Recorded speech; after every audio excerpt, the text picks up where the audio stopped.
Hello guys, আপনাদের সাথে আমি এখন একটা বিষয় শেয়ার করি। আর সেটা হচ্ছে এই যে কেকটা দেখতে পাচ্ছেন আমার সামনে, এখন আমি খুলছি। এটার নাম কেউ কি বলতে পারবেন? চলেন আমি বলে দিচ্ছি, এটার নাম হচ্ছে ড্রিম কেক।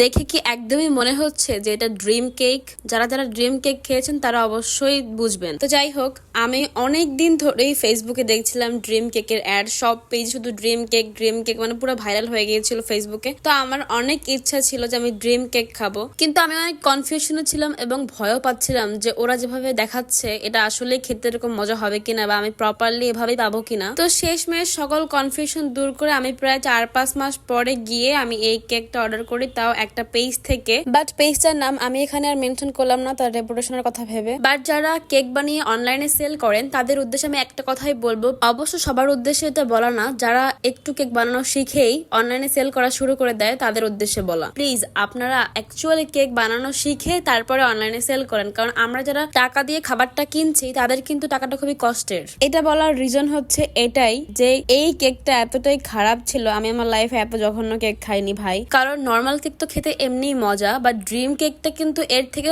অনেক হাজার গুণে মজা হয়। কিন্তু এই কেকটা এমন ছিল যে লাইক নর্মাল কেকের থেকেও জঘন্য। এখানে না ছিল ক্রিম, না ছিল চকলেট, জাস্ট কেকের উপরে হালকা একটু চকলেট সিরাপ দিয়ে আর একটু ক্রিম দিয়ে এটাকে বানিয়ে ফেলেছে ড্রিম কেক। কি আর বলবো, আমার মনটা অনেক বেশি খারাপ হয়ে গিয়েছে, কারণ এই জিনিসটা আমি অনেক শখ করে অর্ডার দিয়েছিলাম। তাই অনলাইনে যারা খাবার পারচেস করবেন তারা একটু রিভিউ দেখেই পারচেস করবেন, আদারওয়াইজ এরকম প্রবলেমে পড়তে হবে। অলসো দেখুন, তাদেরকে আমি বিষয়টা জানানোর পরেও তারা কিন্তু কোনো রিপ্লাই করেনি আমাকে।